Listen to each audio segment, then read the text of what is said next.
The basement was cold and damp, the air thick and stale. He stood there, towering, his head nearly brushing the ceiling. His features were long and slender, limbs stretched unnaturally. His arms hung low, fingers almost grazing his knees. His legs, thin and bone-like, made him stand at an impossible 12 feet tall. His mouth stretched wide, too wide, an unnatural stretched mouth that revealed nothing but a black void inside. His eyes, deep and hollow, were pits of endless darkness, a void that seemed to pull everything in. I don't remember how it got there, or how it even got inside. All I know is that I locked it deep in my basement, where it couldn't come out. That was until I found the basement door wide open. "Hello?" I said, staring into the dark basement that yawned open before me. My voice felt small, swallowed by the shadows below. Fear crawled up my throat, thick and sour, like I might throw it up. I slammed the door shut, my hands shaking. Then I heard it, soft, rattling noises from the kitchen. Gentle, deliberate, like something was moving in there. Something was in the house with me. I moved deliberately, each step slow and careful, my breath caught in my throat. I watched my surroundings, making no noise as I crept towards the kitchen. And then I saw it. The creature from my basement stood at the sink, its towering frame hunched awkwardly beneath the ceiling. It started at the window, motionless, its long, slender limbs hanging by its sides. It didn't move. It didn't make a sound. It just stood there, like it belonged. My heart slammed against my ribs as I bolted for the front door, my feet barely touching the ground. I didn't dare look back. I didn't need to. The roar came first, splitting the air like a thunderclap. It wasn't human. It wasn't an animal. It was deep, raw, and wrong, vibrating through my bones, rattling my teeth. When I was running, my legs nearly gave out from the sound alone, but the fear shoved me forward. I hit the ground hard, bursting into the cold night of air. My car was just ahead, parked in the driveway. My keys. I needed my keys. My hand drove into my pocket, fingers trembling as I fumbled them out. Behind me, the door exploded open with a splintering crack. Heavy, unnatural footsteps pounded against the ground. Fast. Too fast. I didn't have to see it to know it was coming. I could feel it closing the distance. I reached the car, yanked the door open, and threw myself inside. My hands shook so badly that the keys slipped from my fingers and hit the floor. No, no, no, no, no! I grabbed them again, forcing the key into the ignition. The engine sputtered, coughed like the sound of death. The creature lunged from the doorway, its long, bony limbs propelling it forward in a blur of twisted movement. It was nearly to the car. The engine roared to life. I slammed the gear in reverse, tires squealing as I stomped the gas. The car jolted backwards, throwing me against the seat as the creature lunged, just barely missing the hood. Its empty black eyes locked onto mine for a split second, burning into me before I peeled out of the driveway. I didn't stop. My foot stayed pressed to the floor, the car flying down the road. The night swallowed everything around me, but I didn't care where I was going, as long as it wasn't back there. Days passed. I barely slept, held up in a cheap hotel at the edge of town. My room smelled like old cigarettes and stale air, but it didn't matter. I had 4 walls and a locked door. Every night, I checked the window just to be sure. And that night was no different. I pulled back the curtain. My heart was already racing before I even looked. The parking lot below was empty, but the streetlights were flickering heavy against the dark. For a second, I let myself believe I was safe. But then I saw it. Past the stretch of cracked asphalt and the rusted chain link fence, the woods began. Thick, black trees rising like jagged teeth. And there, just at the edge where the trees met the night, it stood. The tall, twisted figure. It didn't move. It didn't blink. It only stared, watching me from the shadows. It found me. In an instant, I yanked the curtain shut, my heart slamming against my ribs. My breath came in quick, shaky bursts. I sprinted to the door, peering through the peephole. Nothing. The hallway outside was empty, still and quiet. I didn't know how fast it was. I didn't know how smart it was, but it found me. Hours crawled by. The TV droned on in the background. Some late-night sitcom I wasn't even paying attention to. I kept glancing at the window, expecting to see it again. Then came the knock. It wasn't loud, just a soft, deliberate tapping. My head snapped towards the door, dread sinking like a cold weight in my chest. Who the hell could that be?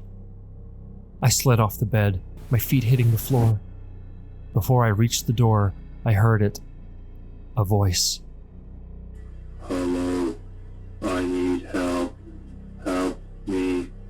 Help me. I need help. Help me. It didn't sound right. It was flat, robotic, like a bad recording player over and over. No emotion, and no urgency. I froze. My throat tightened. If you don't leave now, I'm calling the police, I shouted, voice trembling. The voice didn't stop. Help me. I need help. Open the door. Open the door. Help. It wasn't even yelling, just that same lifeless droning tone. That was the worst part. The calmness, like it wasn't asking, like it was telling. My hands fumbled for my phone. I dialed 911, my fingers shaking so hard I almost hit the wrong numbers. The voice stopped. My stomach twisted. It was like it knew. The operator answered. I explained everything. The voice, the knocking, and the thing in the woods. My voice tumbled out fast and frantic. We'll send someone, but it might take a few hours, the operator said. My heart sank. My hand shook so badly that the phone nearly slipped from my ear. I didn't hang up. I didn't move. I just stared at the door, waiting. Out of fear, I asked, Could you stay on the line until they come? I don't want to be alone. At first, she hesitated. I'm sorry, sir. We can't do that. We have to answer other calls. Please. I cut in. Please, I don't think I'll make it if I'm alone. There was a pause. I could hear her breathing on the other end. Then quietly, she said, Okay, I'll stay. Relief washed over me, but it didn't chase the fear away. My eyes stayed locked on the door. Her voice was calm and gentle. My name's Rachel. What's your name? I swallowed hard. It's James. All right, James. I'm here with you. You're not alone. My throat tightened. Thank you. I think it's still out there. Can you still hear the voice? She asked softly. I shook my head, even though she couldn't see me. No, it stopped when I called you, but the way it sounded... I paused, shuddering at the memory. It wasn't normal. It was like robotic, repeating itself over and over. Rachel was quiet for a moment, then said, You're doing great, James. James, just stay with me. The officers are on the way. I nodded again, trying to steady my breathing. But deep down, I couldn't shake the feeling that the quiet wasn't a good thing. It felt like the calm before something worse. Rachel's voice came through the phone again, steady but a little more serious. James, who's chasing you? Can you describe them? I opened my mouth, but nothing came out. My throat felt tight, like the words got stuck halfway up. I don't know. I said finally, and it wasn't a lie. Not really. It's tall, really tall, and its arms are too long. Its mouth. My voice trailed off, my mind replaying the black void, the hollow eyes. My stomach twisted. Too long? Rachel asked gently. James, are you saying it's someone wearing a mask or... No! I cut in, my voice cracking. It's not a mask. It's not human. The line went quiet for a moment. I heard her breathe in. James, She said slowly, carefully. are you sure? Could it be someone in a costume, maybe? Sometimes, when we're scared, our minds... I know what I saw! I snapped, louder than I meant to. My voice echoed off the hotel walls, and I flinched at how desperate I sounded. Rachel didn't react. She stayed calm. Okay. I believe you. You're doing great, James. Just stay with me, all right? The officers are still on their way. My chest felt tight, like I couldn't get a full breath. My eyes stayed locked on the door. I couldn't tell her the truth. Well, not all of it. If I said a monster crawled out of my basement and followed me to a hotel, they'd think I'd lost my mind. Maybe I had.